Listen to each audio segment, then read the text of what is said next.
Hello friends, स्वागत है आप सभी का हमारे यूट्यूब चैनल पूजा टीचिंग एकेडमी में। मैं पूजा मौर्य आप सभी का स्वागत करती हूं। आज हम लेकर उपस्थित हुए हैं बिहार डीएलएड एंट्रेंस एग्ज़ाम का प्रैक्टिस सेट नंबर कितना है। 14 प्रैक्टिस सेट है और पिछला हमने 13 प्रैक्टिस सेट करवा चुके हैं, जो हमारे यूट्यूब चैनल के डिस्क्रिप्शन में मौजूद है। प्लीज़ जाके उसको ज़रूर देखिएगा। और आज हम लेकर उपस्थित हुए हैं 14वां प्रैक्टिस सेट है। आइए देखते हैं उन प्रश्नों को। जितने लोग के पास ये वीडियो जा रहा है, प्लीज़ सब्सक्राइब जरूर करिएगा। आप सभी ईमानदारी से सब्सक्राइब जरूर कर लीजिएगा, इससे कि हम मोटिवेट होते रहें, आपके लिए वीडियो बनाते रहें। आइए देखते हैं प्रश्नों को। वह पैदल नहीं सकता, वह पैदल नहीं जा सकता। वाक्य में कौन, यहाँ हो सकता है कुछ त्रुटि हो। वाक्य में कौन सा वाच्य है? पहला ऑप्शन है भाववाच्य, दूसरा ऑप्शन है कर्मवाच्य, तीसरा ऑप्शन है क्रियावाच्य, चौथा ऑप्शन है कर्तवाच्य। तो वह पैदल नहीं सकता, वह पैदल नहीं जा सकता। यहाँ पे काम किया जा रहा है, तो यहाँ पे काम किया जा रहा है तो क्या हो जाएगा? कर्तवाच्य होगा। क्या हो जाएगा? कर्तवाच्य हो जाएगा। जिसमें कर्ता की प्रधानता हो वहाँ पे क्या होता है? कर्तवाच्य होता है। नेक्स्ट क्वेश्चन है, निम्नलिखित पंक्तियों में कौन सा वर्णिक छंद है? वर्णिक छंद छांटना है। आए आए प्रजाधिप निकेतन, पास ऊधो पूरा प्रसार करती करुणा जहाँ थी। आए प्रजाधिप निकेतन, पास ऊधो पूरा प्रसार करती करुणा जहाँ थी। पहला ऑप्शन है बसंत तिलका, दूसरा ऑप्शन है मंदाक्रांता, तीसरा ऑप्शन है सवैया, चौथा उपेंद्र व्रजा। तो आए प्रजाधिप निकेतन, पास ऊधो, क्या हो रहा है? यहाँ पे प्रत्येक चरण में कितने मात्राएं हैं? 14 वर्ण होते हैं। प्रत्येक चरण में कितने 14 होते हैं? 14 वर्ण हो रहे हैं। और अंत में 2 गुरु हो रहा है। अंत में प्रत्येक चरण में कितने वर्ण होते हैं? 14 चरण होते हैं। और इसका क्रम क्या है? तगड़, भगड़, जगड़, जगड़ और अंत में 2 गुरु होते हैं। अंत में 2 गुरु होते हैं तो क्या होता है? वसंत तिलका होता है। इसका राइट जवाब क्या हो जाएगा? ए हो जाएगा। नेक्स्ट क्वेश्चन देखते हैं, संचारी भावों की संख्या कितनी है? संचारी भाव की संख्या कितनी है? तो संचारी शील यानी अस्थिर मनोविचारों को क्या कहते हैं? संचारी भाव कहते हैं। संचरणशील मनोविकारों को क्या कहते हैं? संचारी भाव कहते हैं। ये सभी रसों में यथासंभव संचरण करते हैं, इसलिए इसे संचारी या व्यभिचारी भी कहा जाता है। इसकी संख्या कितनी होती है? 33 होती है। क्या कितनी होती है? 33 होती है।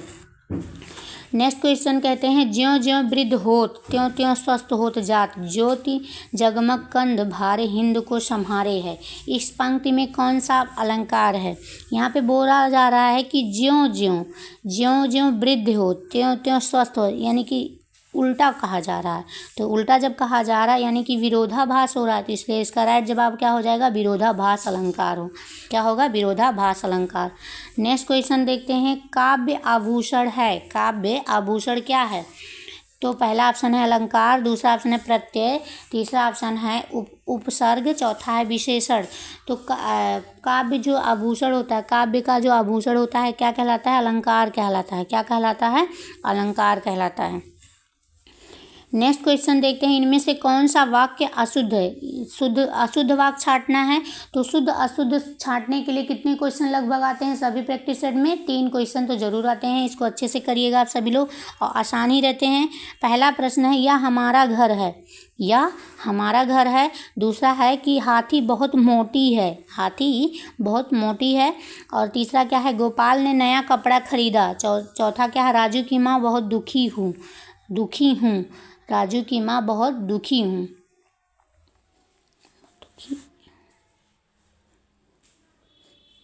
तो यहाँ पे है होना चाहिए थोड़ा सा दुखी। राजू की माँ बहुत दुखी है। और यहाँ पे क्या हो जाएगा? हाथी बहुत मोटा है। हाथी बहुत मोटा है होना चाहिए, तो यहाँ हाथी बहुत मोटी है, इसलिए इसका राइट जवाब क्या हो जाएगा? बी हो जाएगा। नेक्स्ट क्वेश्चन है, पीताम्बर शब्द का संधि विच्छेद कीजिए। पीताम्बर शब्द का शब्द विच्छेद क्या होगा? पीताम्बर का मतलब होगा पीत प्लस अंबर। तो पीत प्लस अंबर कहाँ पर है? पीत अंत अंबर, पीताम्ब प्लस रा और पीत धन अंबर, पीताम्ब धन बर। तो इसका राइट जवाब क्या हो जाएगा? सी, पीत प्लस अंबर।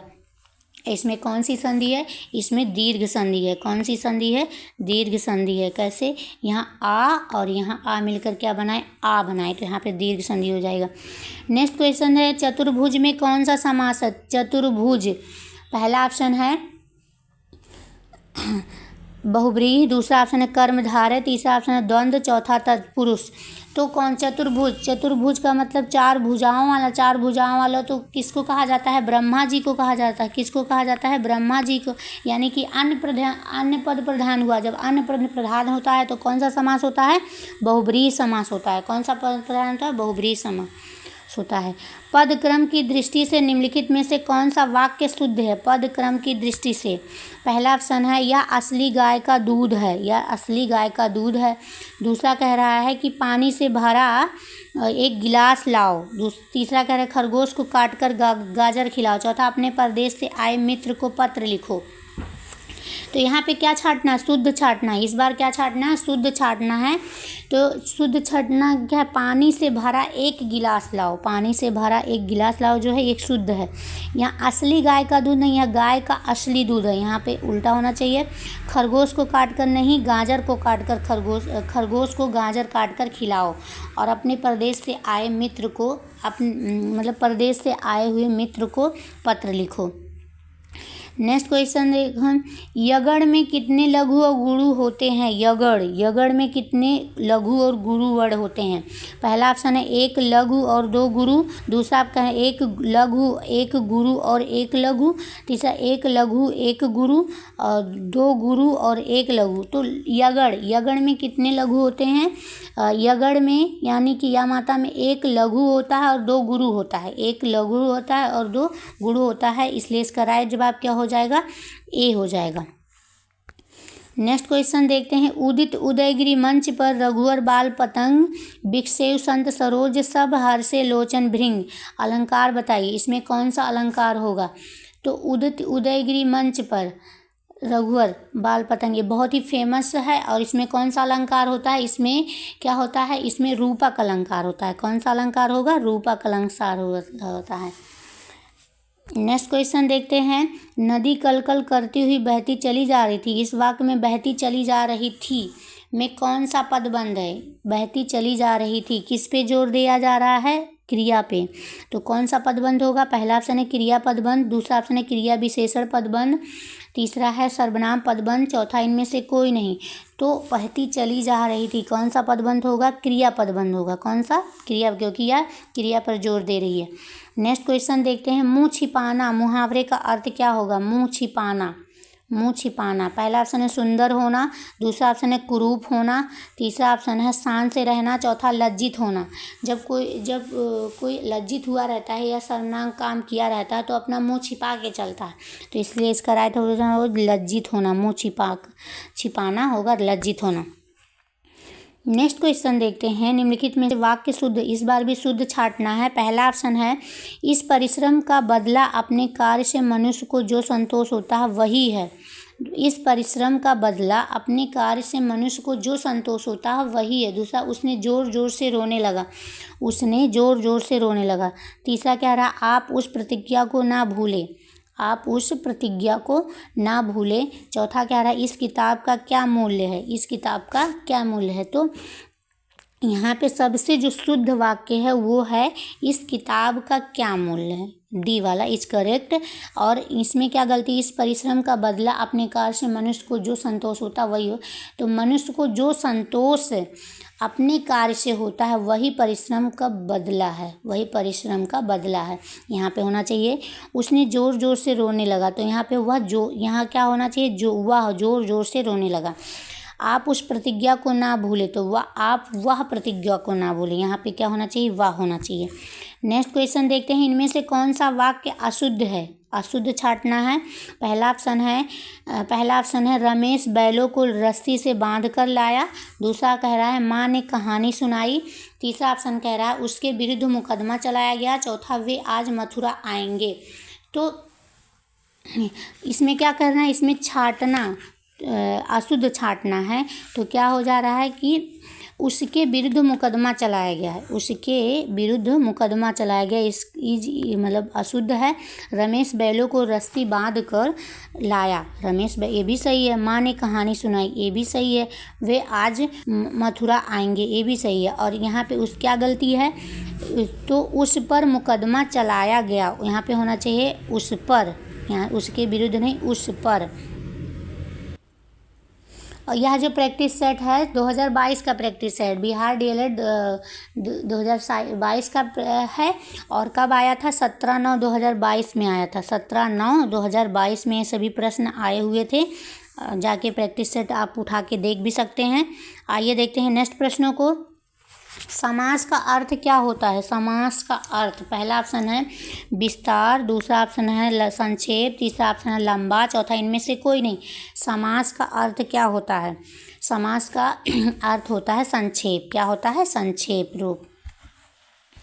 नेक्स्ट क्वेश्चन देखते हैं। जहाँ किसी बात का वर्णन इतना बढ़ा चढ़ा किया जाए कि सीमा या मर्यादा का उल्लंघन हो, वहाँ कौन सा अलंकार होता है? किसी बात का जो वर्णन होता है खूब बढ़ा चढ़ा के किया जाए, तो वहाँ पे क्या होता है? वहाँ पे अतिशयोक्ति अलंकार होता है। बढ़ी चढ़ी अमान्य उक्ति हुई बातें कहना कौन सी अलंकार होती है? अतिशयोक्त अलंकार होता है। नेक्स्ट क्वेश्चन जाएगा। शशि मुख पर घूंघट डाले, अंचल में दीप छिपाए। शशि मुख पर घूंघट डाले, इसमें कौन सा अलंकार होता है? पहला ऑप्शन है रूपक, दूसरा ऑप्शन है अनुप्रास, तीसरा यमक, चौथा श्लेष। तो शशि मुख पर घूंघट डाले, यहाँ क्या हो रहा है? निषेध रहित आरोप हो रहा है, यानी कि उपमेय में उपमान के निषेध रहित आरोप हो रहा है। शशि मुख पर घूंघट, अंचल में दीप छिपाए, दीप आंचल में छिपाए हुए है, यानी कि निषेध रहित है, कोई अर्थ नहीं इसका कहने का। तो यहाँ पे क्या हो जाएगा? रूपक अलंकार। क्या हो जाएगा? रूपक अलंकार।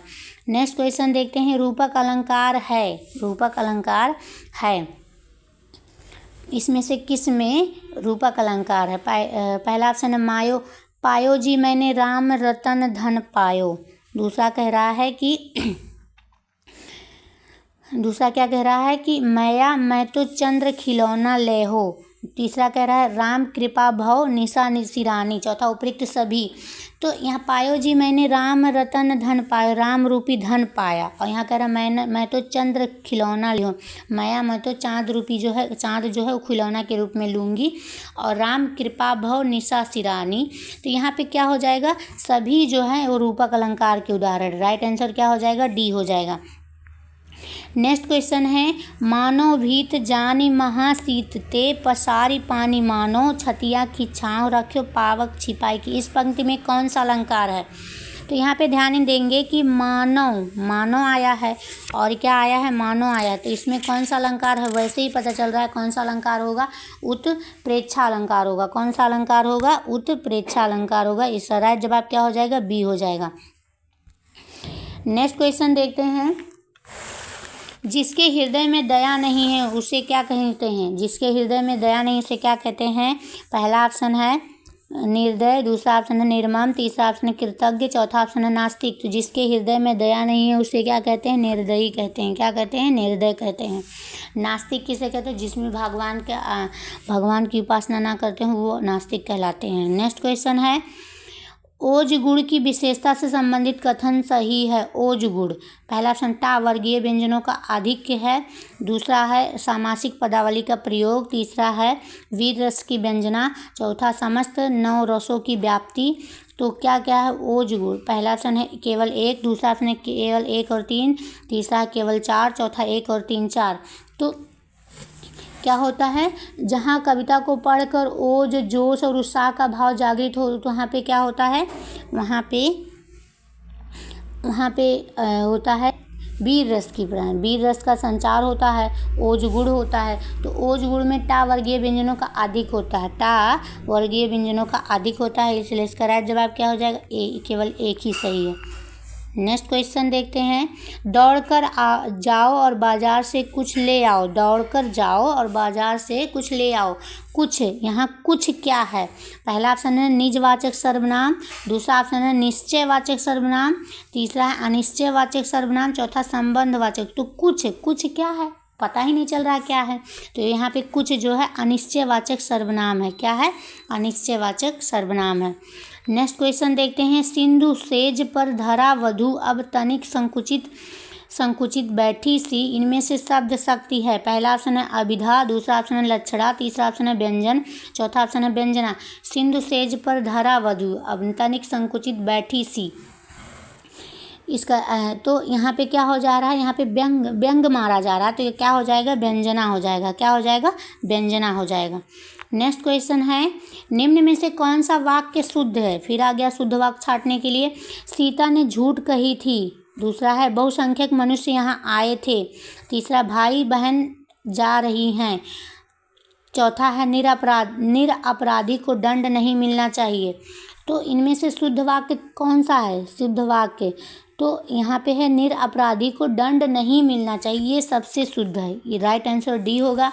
और सीता ने झूठ कही थी, तो सीता ने झूठ कहा था, यहाँ कहा था होना चाहिए था। और यहाँ पे क्या है, बहुसंख्यक मनुष्य यहाँ आए थे, तो बहुसंख्यक मनुष्य यहाँ आया था, बहुसंख्यक मनुष्य यहाँ आए थे, यहाँ क्वेश्चन मार्क तो बिल्कुल नहीं होना चाहिए। और भाई बहन जा रहे हैं, जा रही हैं नहीं, जा रहे होना चाहिए। नेक्स्ट क्वेश्चन है, आंवला जीवन हाय तुम्हारी यही कहानी। आंवला जीवन हाय तुम्हारी यही कहानी, आंचल में है दूध और आँखों में है पानी। प्रस्तुत कविता में शब्द शक्ति है, किसकी है, अभिधा की है कि व्यंजना की है कि लक्षणा का है कि तीनों में से किसी का नहीं। तो आंवला जीवन हाय, आंवला जीवन हाय, आंचल में है दूध, आँखों में है पानी, क्या है, व्यंजना है। जिस शब्द द्वारा व्यंग्यार्थ का बोध होता है वहाँ पे क्या होता है, व्यंजना होता है, तो इसलिए राइट आंसर क्या हो जाएगा, व्यंजना। नेक्स्ट क्वेश्चन देखते हैं, नायक का संधि विच्छेद। नायक का संधि विच्छेद क्या होगा, नय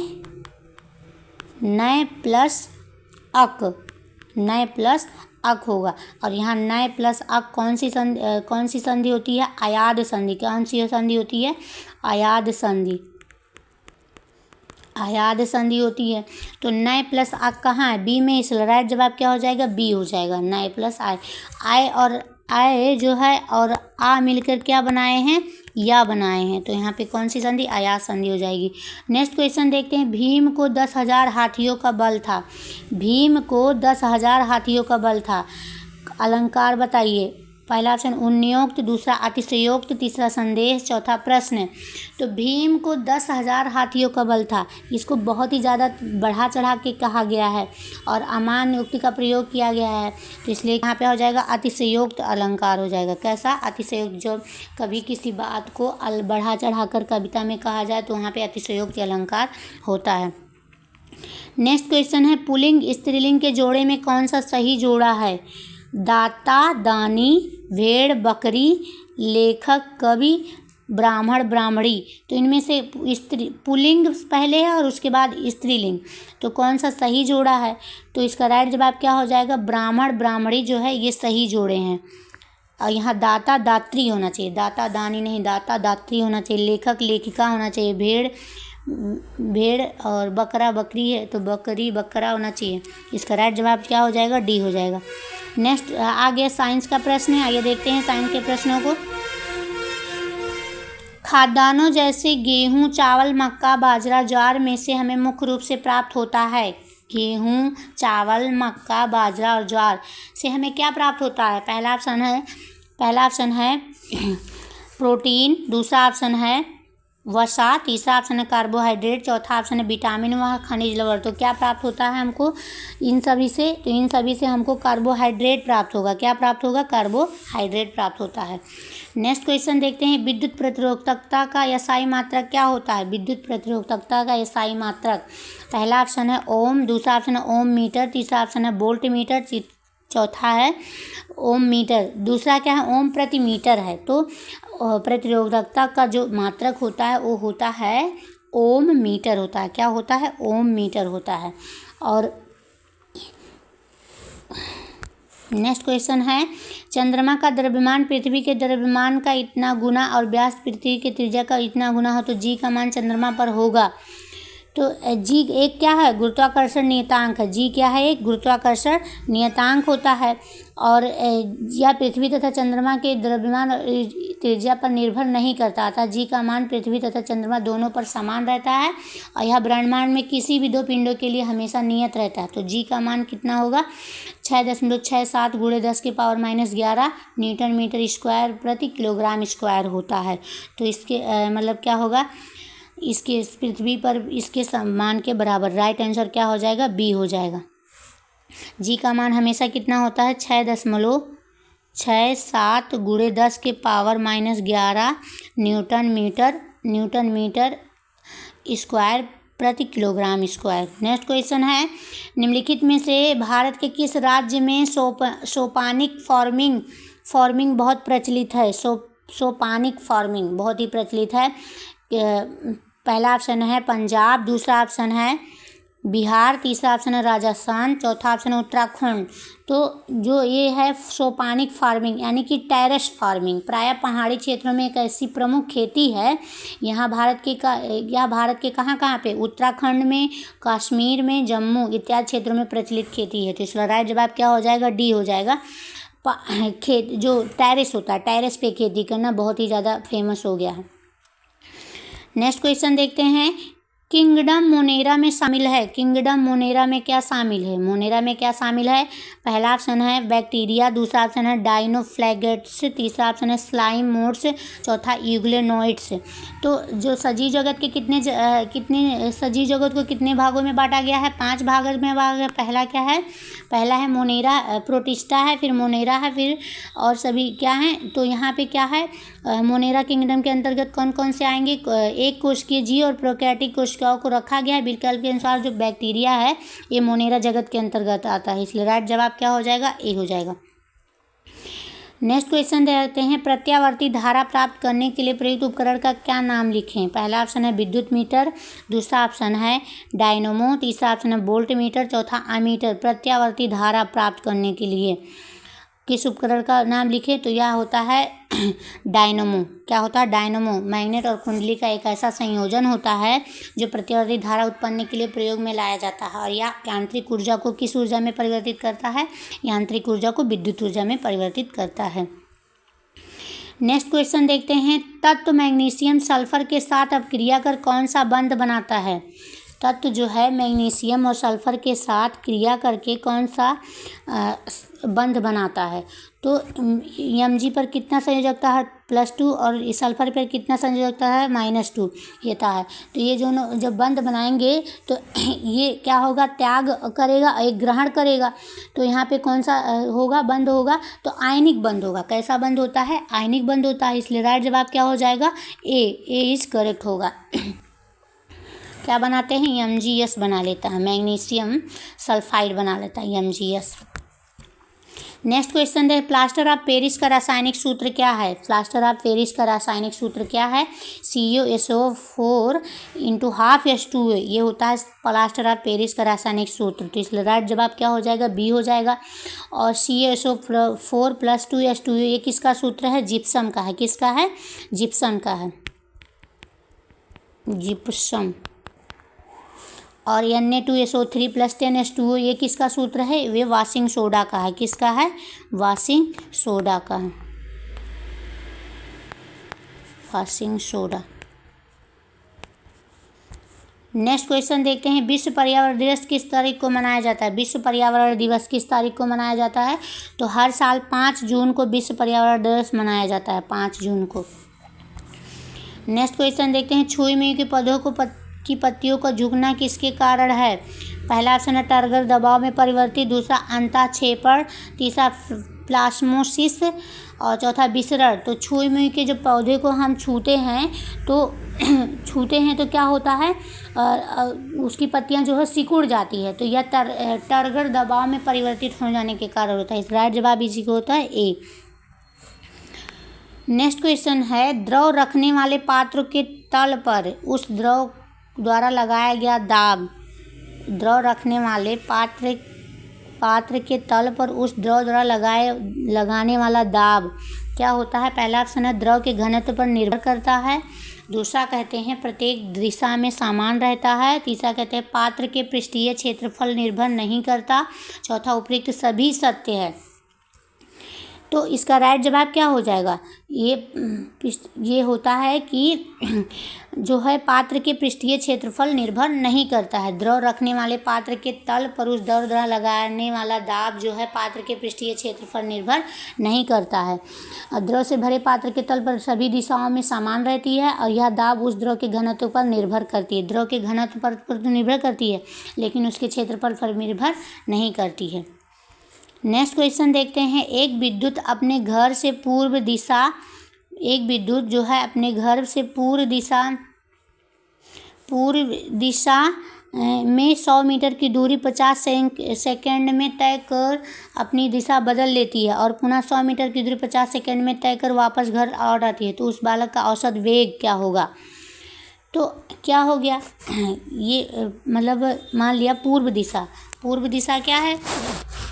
तो पूर्व दिशा ये है, तो कह रहा है कि यहाँ उसका घर है, पूर्व दिशा में कितना गई? 100 गई। फिर वहाँ पे अपनी दिशा परिवर्तन कर ली, बदल ली और पुनः 100 मीटर कितने सेकंड में? 50 सेकंड में।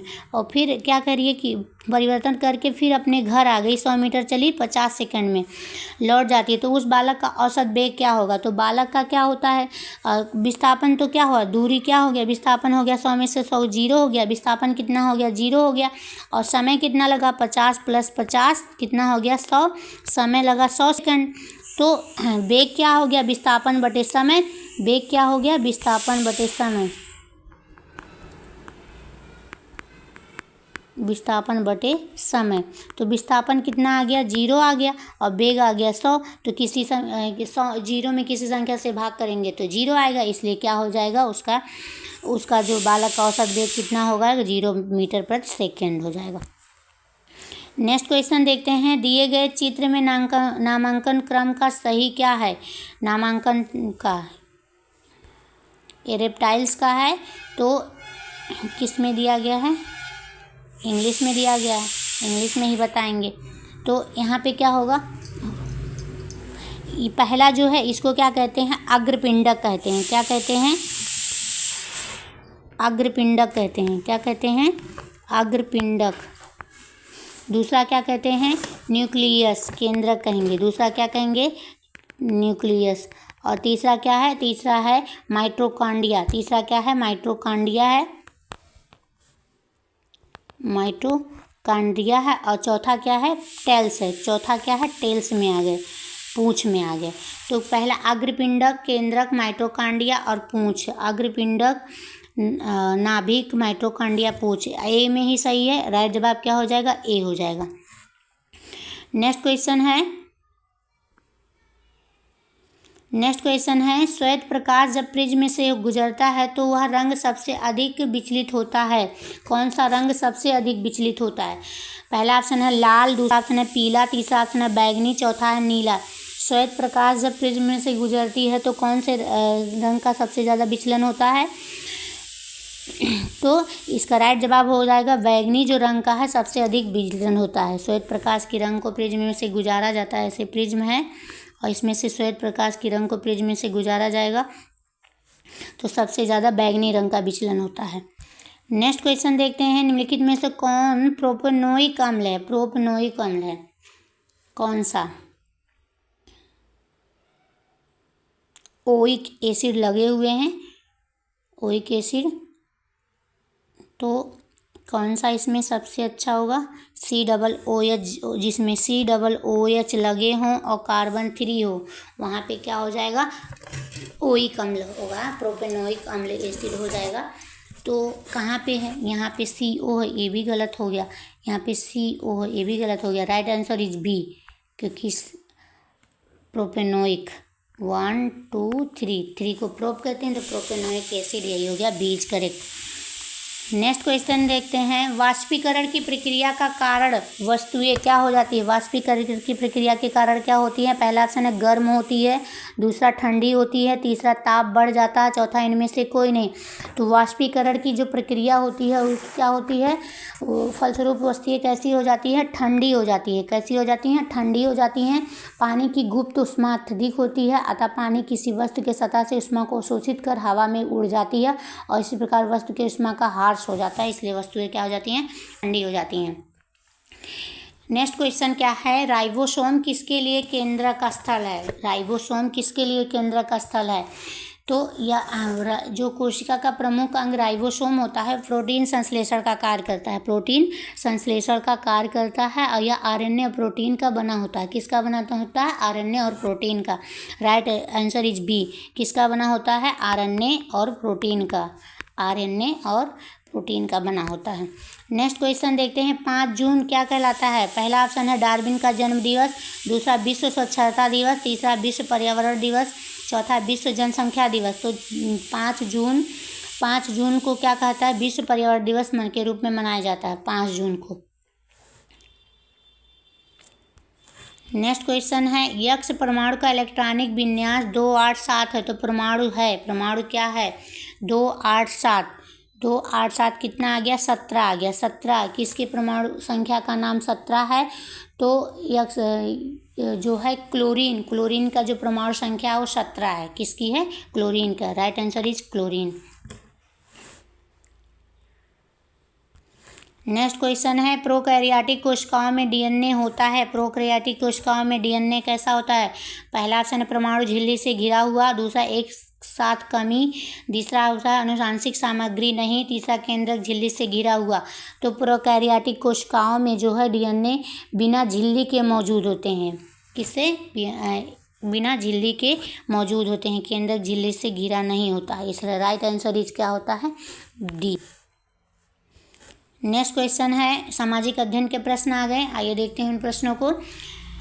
निम्नलिखित में से कौन सा खनिज मेनाजॉइट रेत में निहित है? मेनाजॉइट रेत में निहित है। पहला ऑप्शन है तेल, दूसरा ऑप्शन है यूरेनियम, तीसरा ऑप्शन है थोरियम, चौथा ऑप्शन है कोयला। तो मेनाजॉइट रेत से निहित है कौन सा खनिज? तो थोरियम जो खनिज है मेनाजॉइट रेत में निहित होता है। विश्व में मेनाजॉइट का सबसे बड़ा खनन कहाँ पर है? केरल में है। कहाँ पर? केरल में है। भारत के केरल राज्य में है। तो इसका राइट आंसर इज होगा सी, थोरियम। और थोरियम आवर्त सारणी के एक्टिनाइड श्रेणी का क्या होता है? प्रथम तत्व होता है। थोरियम धातु की खोज 1800 कब हुई थी? 1828 ईस्वी में। 1800 ब्राजीलियस ने थोरस अयस्क में किया गया था, ब्राजीलियस की। और इसकी परमाणु संख्या कितना है? 90 है। तो नेक्स्ट क्वेश्चन है, बहुजन समाज पार्टी के संस्थापक में से कौन से थे? बहुजन समाज पार्टी के संस्थापक कौन है? पहला ऑप्शन है काशीराम, दूसरा ऑप्शन है साहू महाराज, तीसरा ऑप्शन है BR अम्बेडकर, तीसरा ऑप्शन है ज्योतिबा फूले। तो बहुजन समाजवादी पार्टी की स्थापना कब हुई थी? 14 अप्रैल। कब हुई थी? 14 अप्रैल 1984 ईस्वी को बहुजन समाज पार्टी की स्थापना काशीराम ने की थी। किसने की थी? काशीराम ने की थी। इस पार्टी को चुनाव चिन्ह क्या है? हाथी है। क्या है? हाथी है। नेक्स्ट क्वेश्चन है, 2011 जनगणना के अनुसार भारत की कितनी प्रतिशत आबादी द्वितीयक कार्यों में लगी हुई है? 2011 जनगणना के अनुसार भारत की कितनी प्रतिशत आबादी द्वितीयक कार्यों में लगी हुई है? पहला ऑप्शन है 3.8%, दूसरा ऑप्शन है 4.2%, तीसरा ऑप्शन है 41.6%, चौथा ऑप्शन है 54.6%। तो 2011 जनगणना के अनुसार भारत की 3.8 आबादी जो है द्वितीयक कार्यों में लगी है। कितना? 3.8% आबादी। और 54.6% आबादी जो है प्राथमिक कार्यों में, ये प्राथमिक कार्यों में लगी हुई है। प्राथमिक कार्यों में लगी हुई है। उसके बाद क्या है? 41.6 आदि तृतीयक कार्यों में लगी हुई है। तृतीयक कार्यों में लगी हुई है। नेक्स्ट क्वेश्चन, मॉन्टेग्यू चेम्सफोर्ड सुधार योजना कब पारित हुआ? मॉन्टेग्यू चेम्सफोर्ड सुधार योजना कब पारित हुआ? पहला ऑप्शन 1917 ईस्वी में, दूसरा ऑप्शन 1918 ईस्वी में, तीसरा ऑप्शन 1919 ईस्वी में, चौथा ऑप्शन 1920 ईस्वी में। तो मॉन्टेग्यू चेम्सफोर्ड सुधार योजना जो है कब पारित हुआ? 1919 ईस्वी में। कब पारित हुआ? 1919 ईस्वी में। इस अधिनियम का एकमात्र उद्देश्य भारतीयों को शासन के प्रतिनिधित्व सुनिश्चित करना, और अधिनियम ने केंद्र के साथ साथ प्रांतीय स्तर पर शासन में सुधारों की शुरुआत की। इस अधिनियम को भारत अधिनियम 1919 ईस्वी में भी कहा जाता है। नेक्स्ट क्वेश्चन है, विकास की स्थिति के आधार पर संसाधनों के रूप में वर्गीकृत किया जा सकता है। विकास की स्थिति के आधार पर संसाधनों को, पहला ऑप्शन है संभावित, दूसरा ऑप्शन है विकसित स्टॉक, तीसरा ऑप्शन है रिजर्व, चौथा उपयुक्त सभी। तो संसाधनों को संभावित विस्तार रिजर्व आदि के रूपों में वर्गीकृत किया जाता है। Right answer is D. Next question है काजीरंगा राष्ट्रीय उद्यान किस राज्य में स्थित है? काजीरंगा जो राष्ट्रीय उद्यान है ये किस राज्य में? पहला ऑप्शन है उत्तर प्रदेश में, दूसरा ऑप्शन है मध्य प्रदेश में, तीसरा ऑप्शन है असम में, चौथा है केरल में। तो काजीरंगा जो राष्ट्रीय उद्यान है ये कहाँ पर स्थित है? असम राज्य में स्थित है और 1974 ईस्वी में राष्ट्रीय उद्यान घोषित किया गया। इस उद्यान को 1974 ईस्वी में राष्ट्रीय उद्यान घोषित किया गया। यह उद्यान एक सींग वाले गैंडे के लिए प्रसिद्ध है, एक सींग वाले गैंडे के लिए प्रसिद्ध है। नेक्स्ट क्वेश्चन है निम्नलिखित में से कौन सी फसल बाजरा नहीं है? बाजरा, पहला ऑप्शन है ज्वार, दूसरा ऑप्शन है मक्का, तीसरा ऑप्शन है रागी, चौथा ऑप्शन है बाजरा। तो मक्का जो है बाजरे फसल के अंतर्गत नहीं आता, मक्का जो है बाजरा फसल के अंतर्गत नहीं आता है। या मतलब बाजरे फसल के अंतर्गत कौन कौन सा आता है? ज्वार हो गया, रागी हो गया, बाजरा हो गया। नेक्स्ट क्वेश्चन हो गया द्वितीय विश्व युद्ध में पहला एटम बम कहाँ गिराया गया था? द्वितीय विश्व युद्ध में पहला एटम बम कहाँ गिराया गया था? पहला ऑप्शन है हिरोशिमा पर, दूसरा ऑप्शन है नागासाकी पर, तीसरा ऑप्शन है पेरिस पर, चौथा ऑप्शन है लंदन पर। तो द्वितीय विश्व युद्ध 1939 में अमेरिका ने 6 अगस्त द्वितीय विश्व युद्ध कब शुरू हुआ? 1939 ईस्वी में। और अमेरिका ने 6 अगस्त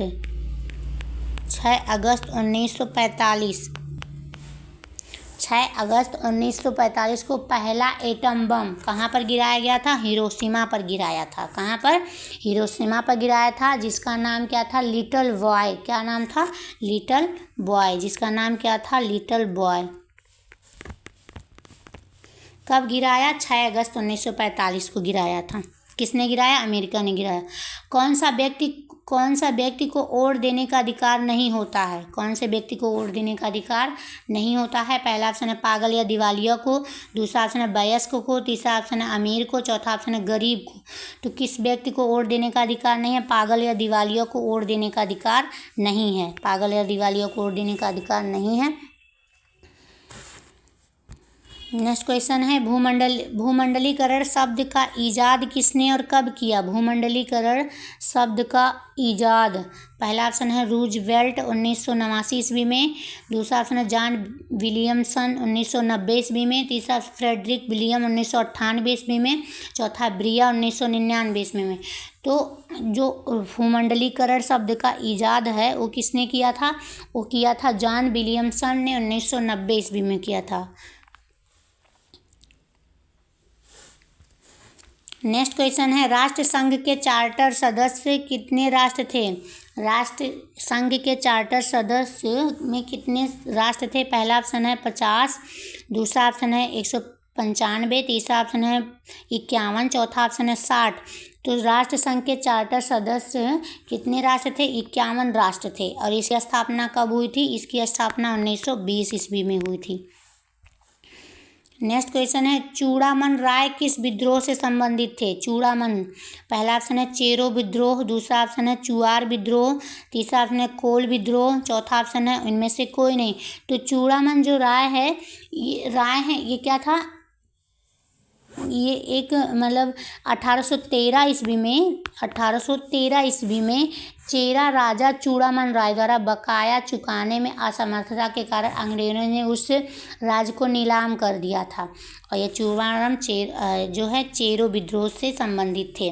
क्या हुआ था उस समय? 1813 ईस्वी में चेरो राजा चूड़ामन राय द्वारा बकाया नहीं चुका पाए थे, इसलिए अंग्रेजों ने उनके राज्य को क्या कर दिया था? नीलाम कर दिया था।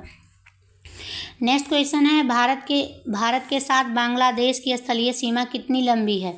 भारत के साथ स्थलीय सीमा कितनी लंबी है? पहला ऑप्शन है 4018 किलोमीटर, दूसरा ऑप्शन है 4096 किलोमीटर, तीसरा ऑप्शन है 4180 किलोमीटर, चौथा है 4009 किलोमीटर। तो भारत के साथ बांग्लादेश की स्थलीय सीमा कितनी है? तो कितनी लंबी है? 4096 किलोमीटर। कितनी लंबी है? 4096 96 और भारत के 5 राज्यों से साझा करती है।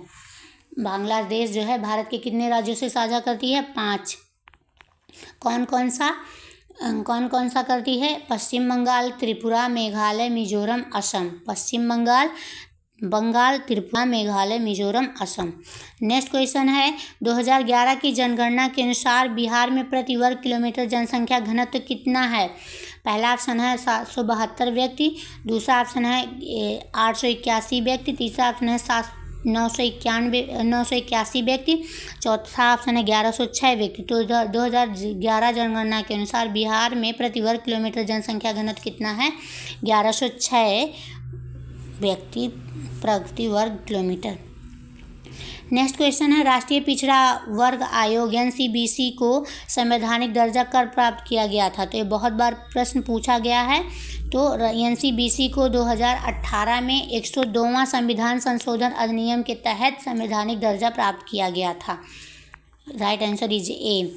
और यह आयोग का प्रावधान संविधान के अनुच्छेद 338 खा में है, 338 खा में किया गया है। नेक्स्ट क्वेश्चन है समुद्री मार्ग से विश्व का परिभ्रमण सबसे पहले किसने किया था? समुद्री मार्ग से विश्व का परिभ्रमण पहला ऑप्शन है कोलंबस ने, दूसरा ऑप्शन है मैगलन ने, तीसरा ऑप्शन है कैब्रल ने, चौथा ऑप्शन है कैंटन कुक ने। तो समुद्री मार्ग से विश्व का परिभ्रमण सबसे पहले मैगलन ने किया। किसने किया? मैगलन ने किया। और यह क्या था? एक पुर्तगाली नाविक था। नेक्स्ट क्वेश्चन है भारत में सत्ता के वितरण के उद्देश्य में कितनी सूचियां बनाई गई हैं? भारत में सत्ता के वितरण के उद्देश्य में कितनी सूचियां बनाई गई हैं? पहला ऑप्शन है 1, दूसरा ऑप्शन है 2, तीसरा ऑप्शन है 3, चौथा है 4। तो कितनी सूचियां बनाई गई हैं? तो 3 सूचियां बनाई गई हैं। कौन कौन सी? संघ सूची, संघ, राज्य और समवर्ती।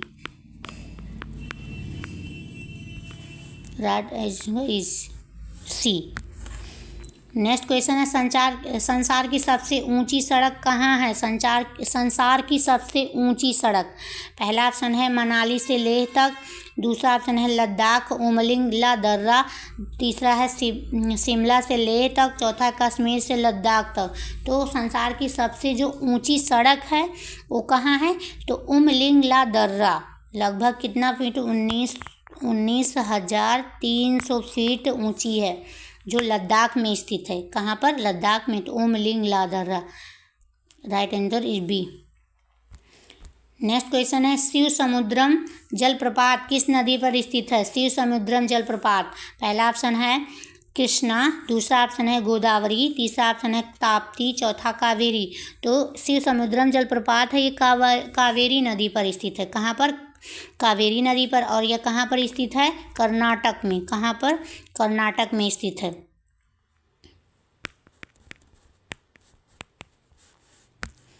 नेक्स्ट क्वेश्चन है गरीबी हटाओ का नारा कब दिया गया? तो गरीबी हटाओ का नारा किसने दिया? इंदिरा गांधी ने दिया था। किसने दिया? इंदिरा गांधी ने दिया था। और कब दिया था? 1971 ईस्वी में। राइट आंसर इज ए में। तो ये थे हमारे प्रैक्टिस सेट के हिंदी और जीके जीएस और साइंस के प्रश्न। और इसी तरह के वीडियो पाने के लिए हमारे चैनल को सब्सक्राइब करिए, लाइक करिए और ज़रूर करिएगा। और हाँ, इंग्लिश का जो है, इंग्लिश के जो प्रैक्टिस सेट मतलब इन्हीं के यूनिक पब्लिकेशन का जो इंग्लिश का प्रैक्टिस सेट है उसको हम लेकर आएँ। कितने लोग चाहते हैं कमेंट में ज़रूर करके बताएं।